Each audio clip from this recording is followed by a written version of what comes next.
Hello. We continue with Contract Act. We have so far completed till the consideration, essential element of consideration. Now we go on to the next essential element, that is intention to create legal relations.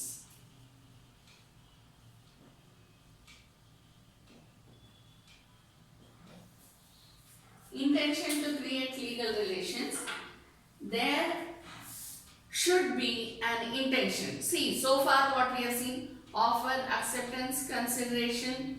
Out of all the essential, you know all the other essential elements: capacity to enter into contract, then lawful object. There are so many essential elements like that. You would have observed. Otherwise, you can observe now. Whatever are the essential elements of the valid contract, in none of the essential elements do you have the word intention, except in this essential element which says intention to create legal relations. You have to give, therefore, you have to give stress on the word intention. See, whenever there is a contract, okay, what you need to know, there are two types. I already told you the basic two types of contracts are express and implied. Express is written or oral, implied is by way of action. We were speaking about the ostensible type of contract, am I right? So that is also an implied contract by way of gesture, action, ostensibility, okay? So now how do you have to connect that implied contract with this. If there is a person and he is saying B is my agent, okay, when I say A is the person, B is the agent, I am not going to give any contract, I am not going to distribute copies of the agency agreement to whomever comes in contact with B or myself A, right? But how will they know that B is my agent? The way he behaves. The way he behaves shows that I have a contract with him, I have an agency agreement with him and he is acting on behalf of me. So even if I don't have an agency agreement with him, there is absolutely no problem. What I have gotten into is implied. Say, I will give you one very simple example. We have something known as the implied authority, express authority when we come to agency law, am I right? Express authority, it is clearly written down that these are all the authorities which the agent will have. But certain authorities will be coming under implied authority. What will be those implied authority? Suppose this B, A is a company and B is a chartered accountant firm, right? So what does this chartered accountant firm does? He does all the auditing, accounting, tax paying, everything for the A company.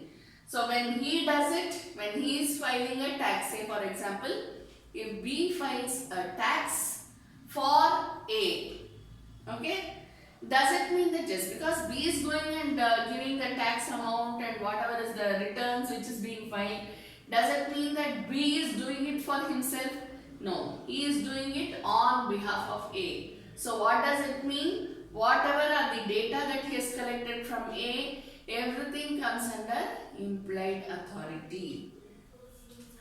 Chartered accountant will only get the agreement saying that you have to take up taxation of my company, you have to do the auditing of my company, you have to do the external accounting of my company. That is all will be written in the agreement, right? But whatever are needed to do all these things, these come under express authority. But whatever are needed to do all these things comes under implied authority. If he has to go collect some data from somebody else, if he has to go and collect some book of accounts from somebody else, credit, debit, whatever is it is. So all these comes under implied authority. So what you have here, implied contract is dealing with the intention to create legal relations. So what do we see here important is intention. What do you mean by intention? Intention shows the willingness. is to create legal relations. Okay. Now this is very important because implied contract is valid contract.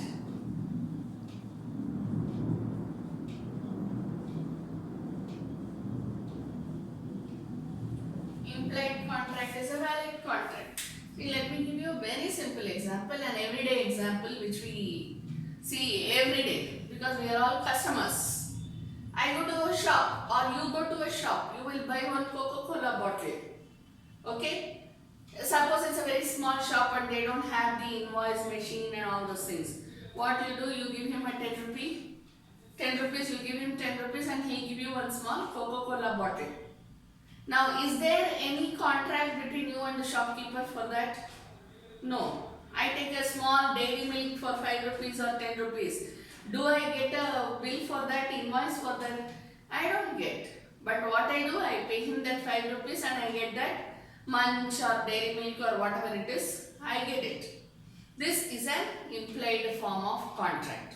Okay? So in this what, there is absolutely nothing express about it. Only thing our gestures show. I pay the money, the shopkeeper gives me the Coca-Cola or dairy milk or whatever it is. So it is a matter of gestures. That gestures is known as implied contract. If you all remember Donogh versus Stevenson, ginger beer, right? There was a frog in the ginger beer, no, the lizard in the ginger beer. So what is there in that case law? It is not whether it is a lizard or a frog which is inside the ginger beer. What is important is whether there is a contract between the shopkeeper and the customer who purchased the ginger beer. Okay? So in this case he has purchased, but is there an express contract? No. What was there? Only that bottle which he had got, the beer bottle, and the fact that he had purchased it from a certain shop. So he filed a case saying that you have given me the beer bottle and there is this particular insect inside the bottle. Therefore, there has been a deficiency of service. Now, what did the other party say? Where is the contract? You and me don't have a contract. Furthermore, it is not my liability. It is the liability of the company. That way we go. We will not look into that portion because we look at vicarious liability there. So what is there actually? It is only an implied contract. But still it was recognized by the court of law and admitted as a case. Why? Because what is important is intention to create legal relations. So what do you mean by that? Now we know what is intention. For what there should be an intention? There should be an intention to create. We are not talking about sustenance here. We are only talking about create here. So the very first step is enough. You don't have to go into whether there is going to be a sustenance of the contract, whether there is going to be a breach of contract. Don't go into all those details. Just see, for creating there should be an intention, not for sustenance or for breach or anything like that. Okay? So only for creating a contract. Intention to create legal relations. What do you know by the term legal relations? We know social relations very well. Correct? What is legal relation? Anything which is identified by law. Now don't tell me that social relations are also identified by law, therefore they are also legal relations. It is true, social relations are identified by law. That's why we are all having legal relations with each other. Even we go to Succession Act, personal laws. We have legal, illegal children, all these things. Legal wedlock, illegal wedlock. We have all such things in personal laws. So, here when we are talking about legal, what we mean is again formal. So, what is it? It should be a formal relation. When I am saying formal relation, you can take up HUF, best example. Hindu undivided family, best example. All of us, basically it is not a matter about religion. It can be any religion. But when we are talking about family businesses, our question here is about family business. If it is run by a particular family, grandfather, father, uncle, aunt. You watching Hindi movies, no? Everybody is there in one particular company. Okay? Now that is known as family business. Reliance was like that, Tata was like that. We have so many examples in India. We don't have to get into details. So when there is a question of family business, are the people who are involved? Who are the people involved? Obviously, it is family members. When we say family members, we know that it is a social relation. Right? So when we say family members are running the business, that means what? Family members are running the business, so it's a social relationship. Why should I give you money for whatever is the social relationship? You have given a service to me, but you are a family business. And what is family members? Social relation. Now should I give money to you? Yes, I should. Why? Because here the social relation turns into formal relations. When they go to the shop or when they go to the company, they are no more cousins, uncles, aunts, father, grandfather, etc., etc., etc. What are they? They are chairman and managing director, founder, chairman. You can keep any position, designation that you want. They are directors, right? So there are so many. See, when this turns, family members themselves become founder, chairman. They become the chairman, managing director, directors. They are the vice presidents for certain departments, whatever it is, Family members take up the role of formal relations. So what is their intention? To create legal relations. This is what is important. Let us not go into, if you don't want to take up the example of family businesses and go into a very high mode, we can go on to the lower level. When we are going through the market, on the roads, we find various people selling various wares. Whatever they want to sell, they sell. One person, for example, if one person is a vegetable vendor, probably that man's wife or daughter or some other person's sister, mother, anybody would be selling a flower. Right? So in this case, what they are trying to do, when I purchase flower from this lady, she says, go and give the money to that man. I cannot argue with her saying that I bought the flowers from you, so I have to give you the money. And you have to give me the change for that. I cannot argue with her. I can argue, but I don't want to argue. Why? Because there is a relationship between them. Understand? And what sort of relation? Here I cannot say, you are mother and son, so I should not be giving you money. Can I tell that? No, because they are sharing a legal relationship between themselves as well as me and them. Therefore, I cannot say, you are mother and son, why should I pay you? There is a typical example in Contract Act, am I right? Husband and wife are partners in a firm, and the third party gets into a contract with the husband and wife. At last, that person says, oh, you are husband and wife, so I don't have to pay to you. You don't have a legal relationship between you.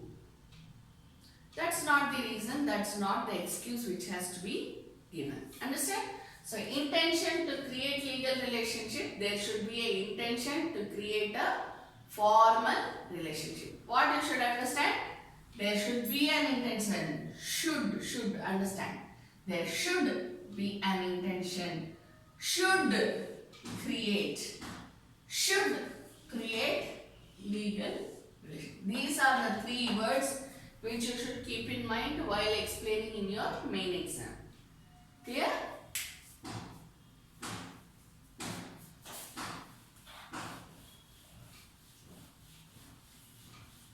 Next we go on to the next essential ingredient, that is known as the capacity to contract.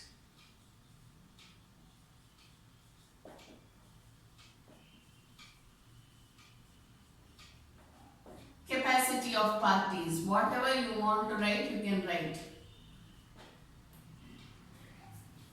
Capacity of parties.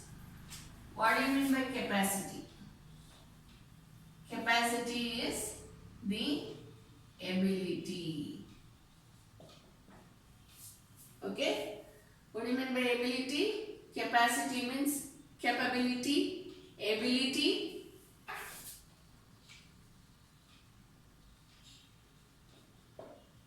Competency. You have words there, right?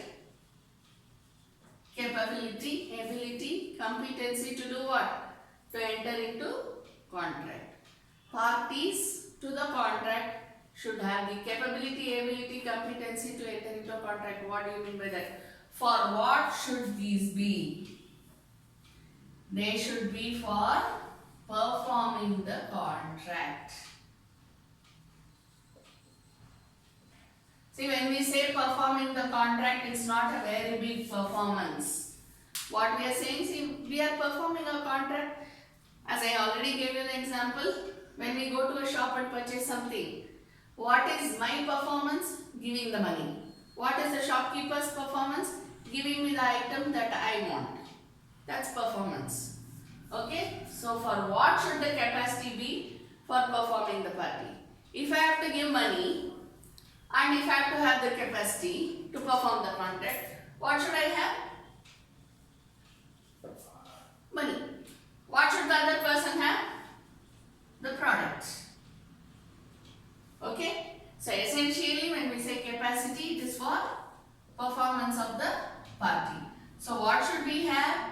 We should have the money, we should have the product. Whatever it is known as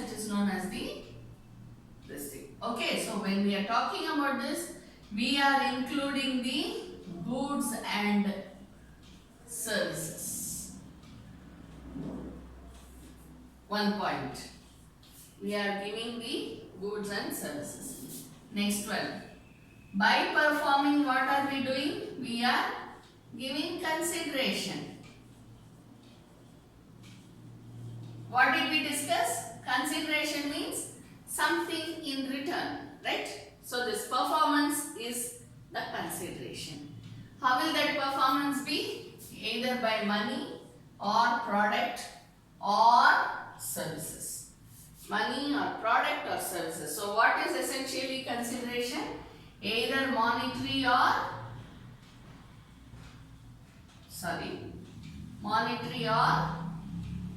non-monetary. Why do I say so? Because monetary means money, cash, check, whatever you want, any bills of exchange. Non-monetary means the services which I will be giving. When the shopkeeper gives me the product, he is not giving me money. He is doing nothing related to monetary. What he is doing is related to non-monetary services. Right? So, consideration can be monetary or non-monetary. Okay?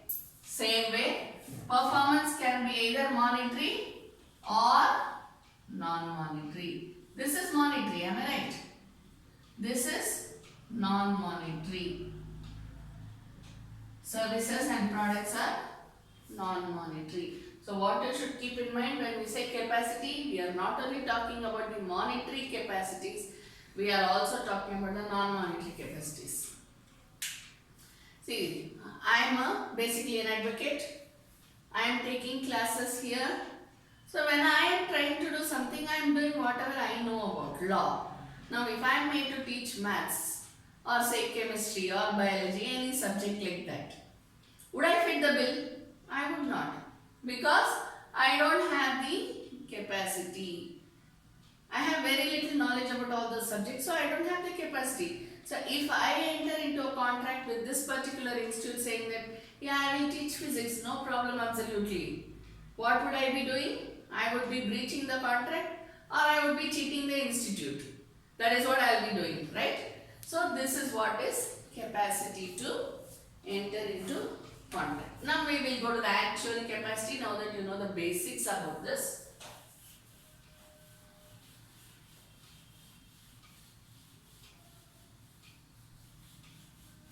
First one that we speak of is the minor. In order to have capacity, what should be there? The party should be majority in age. That means what? The party should not be a minor. Simple. Who is a minor? Anyone below 18 years of age is a minor. So on the attainment of 18 years,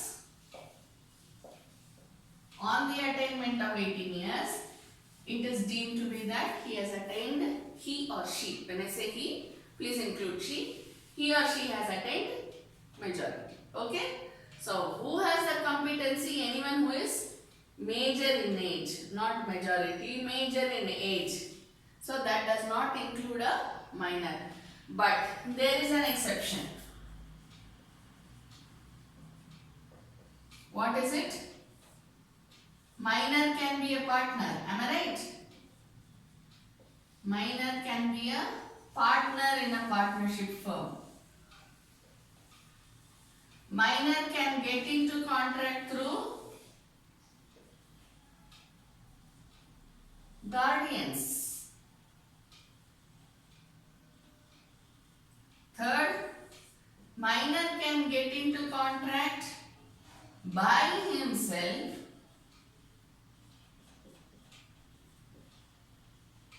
for basic, not basic, daily necessities.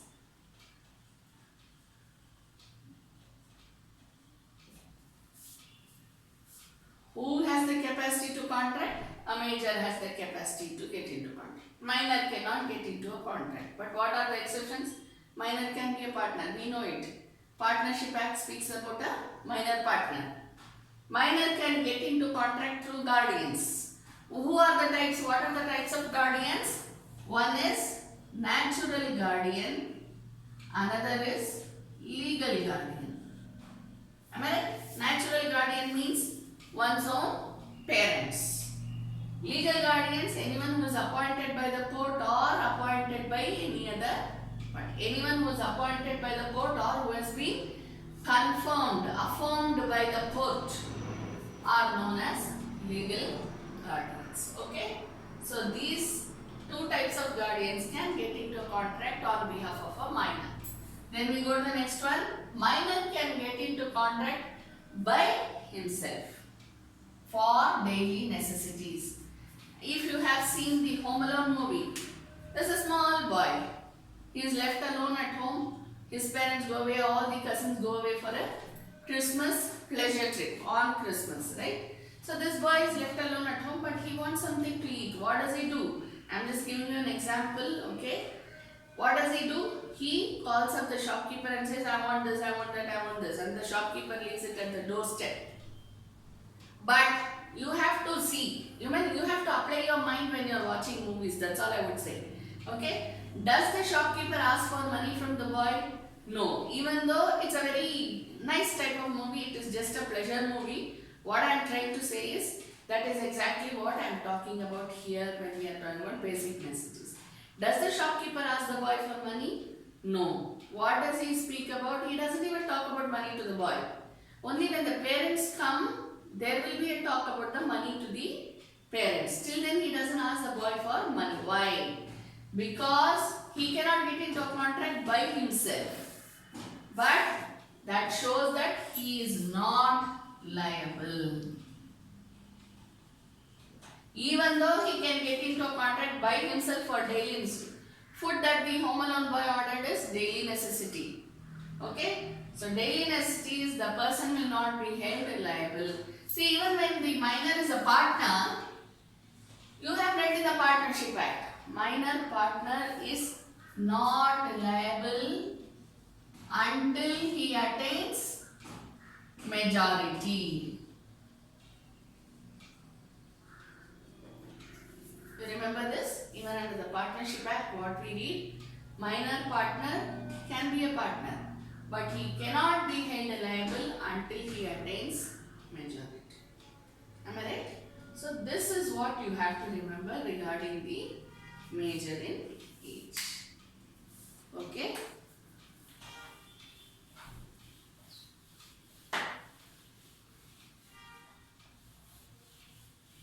See, when I am teaching you something about the contract or any other subject, don't read the subjects individually. Apply them to the cases which may come before you when you become a judge. Okay? Next, one is major in age. The second one is unsound mind. Or rather, the person who gets into a contract should be of sound mind. One is major in age. Second one, the person who gets into contract should be of sound mind. What do you mean by sound mind? That means what? He understands. His understanding capacity is good. Capacity to understand is good. When we are talking about this, and even when we are reading the various textbooks, whatever, whoever has written or whatever is there, even in the Contract Bear Act, what you see, we have the example of lunatics. Am I right? So, who is of some sound mind? Anyone who understands very well is known as the, not very well, whose understanding is good, is of sound mind, because understanding is the base to validity of any contract. Therefore, when we say sound mind, we should stress upon the understanding capacity. Capacity to understand.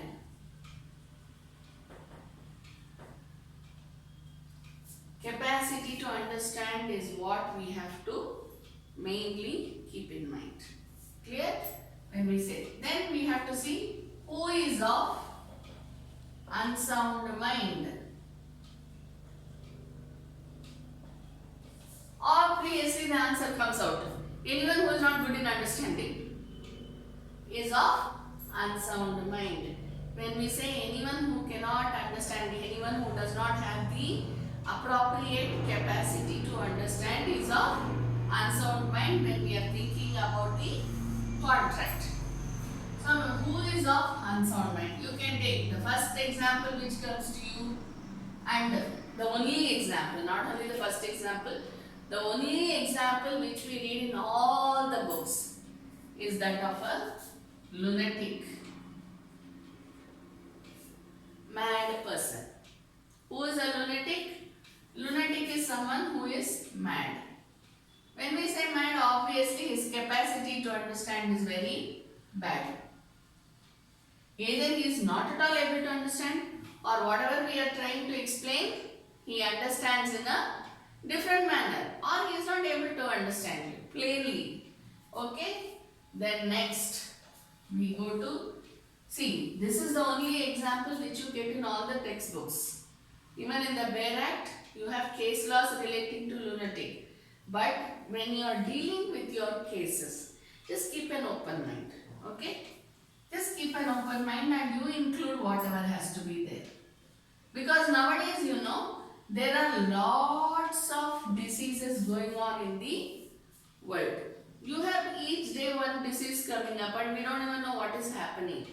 So you have to extend your knowledge appropriately.